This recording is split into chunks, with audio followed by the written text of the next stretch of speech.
नमस्कार, C news Bharat में आप सभी का स्वागत है। महाराष्ट्र बुलेटिन में इस बुलेटिन में शुरुआत करेंगे अकोला से, जहां बीजेपी नेता किरीट सोमैया ने आरोप लगाया है कि महाराष्ट्र में बांग्लादेशी नागरिकों को जन्म प्रमाण पत्र देने में बड़ा घोटाला हो रहा है। इस संबंध में किरीट सोमैया ने नागपुर, यवतमाल और अकोला में राजस्व विभाग की बैठकें की हैं। देखिए रिपोर्ट। बीजेपी नेता किरीट सोमैया ने आरोप लगाया है कि महाराष्ट्र में बांग्लादेशी नागरिकों को जन्म प्रमाण पत्र देने में बड़ा घोटाला हो रहा है। इस संबंध में किरीट सोमैया ने नागपुर, यवतमाल और अकोला में राजस्व विभाग की बैठकें की हैं। अकोला में किरीट सोमैया ने महाविकास अघाड़ी पर गंभीर आरोप लगाए। उन्होंने कहा कि महाविकास अघाड़ी ने चुनावों में इन बांग्लादेशी नागरिकों का फायदा उठाया। उन्होंने ये भी कहा कि राहुल गांधी और उद्धव ठाकरे के लिए बांग्लादेशी नागरिकों को भारत में जन्म प्रमाण पत्र मुहैया कराना राजनीतिक फायदे का सौदा था। उन्होंने ये भी आरोप लगाया कि अकोला में बड़ी संख्या में बांग्लादेशी नागरिकों को जन्म प्रमाण पत्र दिए गए हैं। कांग्रेस विधायक साजिद खान पठान ने भी माफी मांग की थी कि यह गंभीर मामला है और इसकी जांच होनी चाहिए, लेकिन किरीट सोमैया ने साजिद खान पठान को चुनौती दी है कि वे लिखित में ये मामला पेश करें। किरीट सोमैया के इस आरोप के बाद अकोला का राजनीतिक माहौल अब ऐसा लग रहा है कि उन्हें बुखार आ गया है। फिलहाल जन्म प्रमाण पत्र का इंतजार है। कहा कि फिलहाल मामले पर रोक लगा दी गई है, लेकिन उन्होंने इस तथ्य की भी जांच की मांग की है कि राजस्व विभाग ने उन्हें 1 साल के भीतर जन्म प्रमाण पत्र जारी किया था। वोट जिहाद पार्ट 2 देवेंद्र फडणवीस मुख्यमंत्रीजींनी त्याचा उल्लेख केला की 2024-25 मध्ये येथे 6 लाख बांगलादेशी रोहिंग्यांना जन्म प्रमाणपत्र देऊन भारतीय नागरिक बनवण्याचं कटकारस्थान आता उघडकीस आलं आहे। 2024च्या वर्षात आतापर्यंत माझ्याकडे जी माहिती आली 2 लाखहून अधिक अर्ज मंजूर करण्यात आले जन्म प्रमाणपत्र द्यायचे। वोट जिहाद पार्ट 1 जे विधानसभेच्या वेळी मालेगाव मध्ये आम्ही उघडकीस आणलं होतं, सिराज मोहम्मद बगाड यांच्याकडे 2200 कोटी रुपये देश विदेशातून आले। तपासात आता हे बाहेर आलं आहे की 379 कोटी रुपये हे विधानसभा निवडणुकीत आणि आता या प्रकारच्या कामात वापरले जात आहे। 1969 चा उशिरा जन्म नोंद या कायद्यात 2023 नोव्हेंबर पर्यंत मॅजिस्ट्रेटला अधिकार होते, आता तहसीलदारला दिले। त्या आधारावर महाराष्ट्रातल्या 50 शहरात 1000, 2000, 5000 अर्ज करण्यात आलेले आहेत। त्यात बोगस दस्तावेज लावले आहेत। स्कूल लिव्हिंग सर्टिफिकेट घरी बसून दिले गेले आहे। आज अकोला जिल्ह्यात 15,000 अर्ज आलेले आहेत आणि म्हणून आम्ही सगळे चिंतित आहोत। अकोला तालुक्यात सुमारे 5,000 आलेले आहेत। उदाहरण द्यायचं झालं तर अकोला महापालिकेत 2020 मध्ये, 21 मध्ये, 22 मध्ये, 23 मध्ये सगळे मिळून फक्त 1600 लोकांना मॅजिस्ट्रेट न्यायालयाने 5 वर्षात 1600 आदेश दिले होते। आणि आज मला अकोला महापालिका आयुक्त म्हणतात या 2024 मध्ये एका वर्षात 2500 लोकांना प्रमाणपत्र दिली गेली। आज विस्तृत झालेल्या चर्चेत आम्ही कलेक्टरना आवाहन केलं आहे, एक नवीन प्रमाणपत्र देता येणार नाही असं राज्य सरकारने आदेश दिला आहे। पण ज्यांना दिले गेले आहेत त्याचा प्रत्येक अर्जाची छाननी केली पाहिजे, रिव्ह्यू केला पाहिजे। कलेक्टरनी या संबंधात आम्हाला पॉझिटिव्ह रिस्पॉन्स दिलेला आहे। महाराष्ट्रात मविया आघाडी वोट जिहाद वोट बँक साठी देशाची सुरक्षा खतऱ्यात टाकत आहेत, कारण या बांगलादेशी रोहिंग्यांना सर्टिफिकेट दिलं जात आहे आणि ते आम्ही होऊ देणार नाही। हा राजकीय भ्रष्टाचार निश्चितपणे मवियाच्या नेत्यांनी करायला लावला। कारण आपण बघितलं असेल की मी मालेगावला हा घोटाळा उघडकीस आणला, 2 तहसीलदार निलंबित झाले। बचाव कोणी केला? थोबा बचाव, काँग्रेसच्या साथ। मी अमरावतीला गेलो, अंजनगाव सुरजी गाव हे एवढं आणि त्या 14 ते 84 लोकांना सर्टिफिकेट दिले. विरोध कोणी केला? वानखेडे, काँग्रेसचे खासदार. आज मी इथे येणार आहे. काल आमदारांनी विरोध केला. कोणाचा आमदार? तर यांना हे वोट बँक आहे, वोट जिहाद आहे आणि आमच्यासाठी देशाच्या सुरक्षित. तर उलट साजिद खान पठाण यांनी तर याची चौकशी व्हावी अशी मागणी केली. अच्छा, आणि किरीट तुम्हाला वेळा सांगितलं, मग चौकशी व्हावी ना, एक लेटर द्यायला सांगा ना, द्यावा लेटर. त्याने हिंमत असेल तर त्यांनी सांगावं की तिथे वानखेडे खोटं बोललेत आणि तिथे शोभा बच्चाव खोटं बोललेत. अरे यांनी ते सगळं पाप करायला लावलं.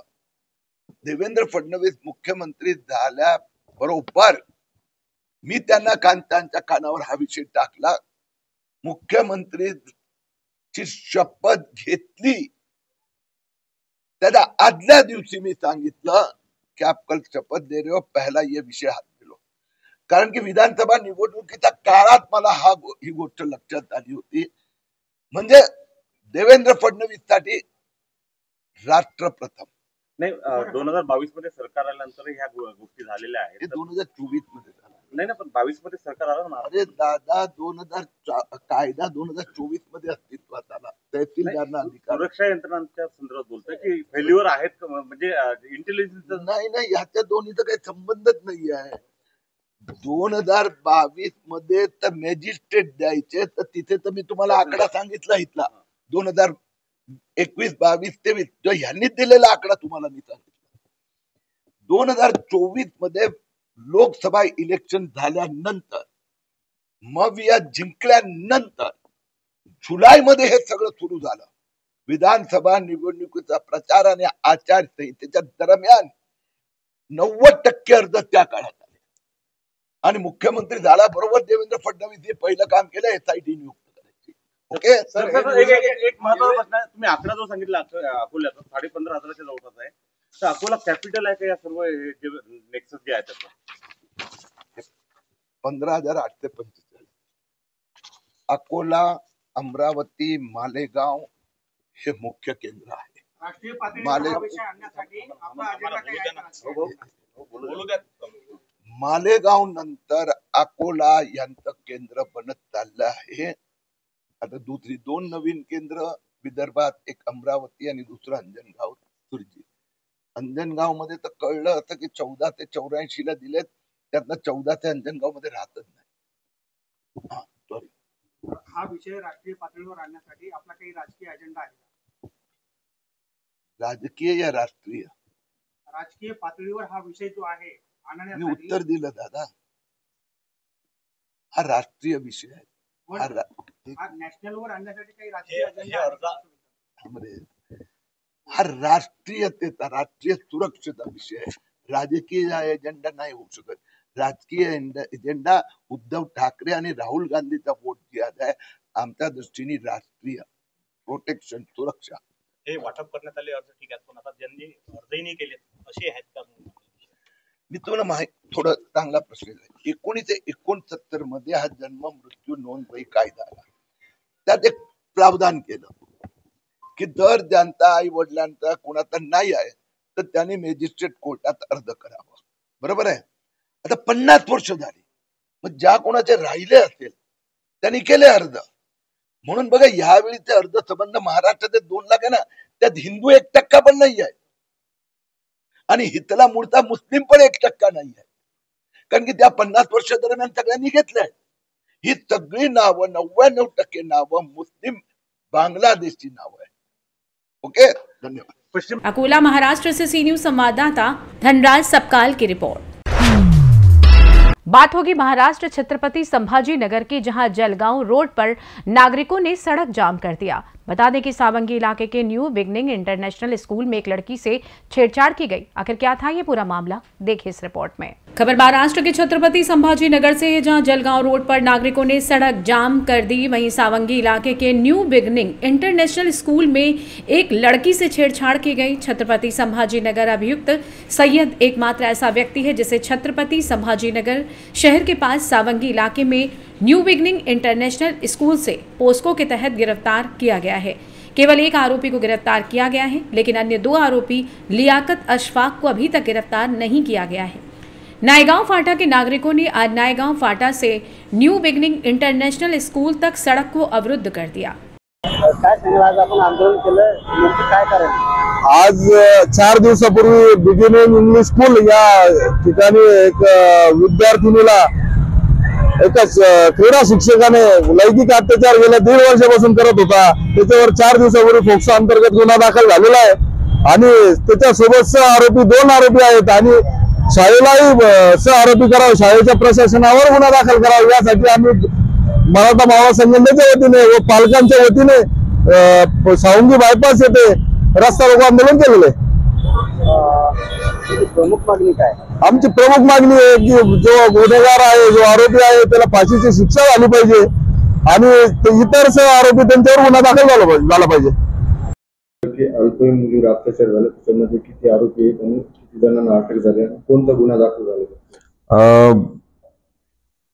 20 तारखेला 20 जानेवारी रोजी अटक करण्यात आलेली आहे। यामध्ये जो शाळा आहे न्यू बिगिनिंग हायस्कूल सावंगी या ठिकाणच्या एका अल्पवयीन मुलीवर अत्याचार केल्याबाबतची खबर प्राप्त झाली। त्या अनुषंगाने तात्काळ BNSच्या 74, 75, 78, 351(2) आणि 351(3) BNS कायदा, त्याचबरोबर पोक्सो व अॅट्रॉसिटी ऍक्ट प्रमाणे त्याच्यावर गुन्हा दाखल करण्यात आलेला आहे आणि आरोपी जे आहेत अबू नसर सय्यद, वय वर्ष 33, मौलाना आझाद नगर, छत्रपती संभाजीनगर यांना अटक करण्यात आलेली आहे। सदरचे आरोपी हे त्या शाळेमध्ये PT टीचर होते आणि त्यांच्या फिर्यादीच्या तक्रारीनुसार तो त्याच्यावर बरोबर स्नॅपचॅटवर चॅट करून काही आक्षेपार्ह मेसेजेस त्यांनी सेंड केले होते आणि त्या अनुषंगाने त्याच्यावर गुन्हा दाखल केला आणि अटक करण्यात आलेली आहे। तर आज या ठिकाणी त्यांचे म्हणणे आले होते आणि त्या अनुषंगाने एक संवेदनशील विषय असल्यामुळे त्यांना परवानगीचा काही प्रश्न येत नाही, परंतु ते शाळा आहे, शाळेमध्ये एखाद्या मुलीवर जेव्हा अत्याचार होतो तेव्हा तिथले जे पालक असतात त्यांच्या भावना थोड्याशा हे असतात, त्यामुळे त्या अनुषंगाने त्यांचे म्हणणे मांडण्यासाठी तिथे आले होते आणि त्यांचे म्हणणे ऐकल्यानंतर त्यांना आम्ही केलेली कारवाई जी आहे ती त्यांना सांगण्यात आली, समजवण्यात आली।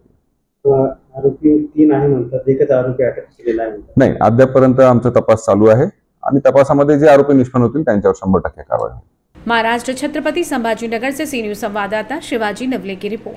फिलहाल के लिए महाराष्ट्र बुलेटिन में बस इतना ही। देश दुनिया की तमाम बड़ी खबरों को जानने के लिए जुड़े रहें सी न्यूज भारत के साथ। हर खबर आपके साथ, आपके हाथ।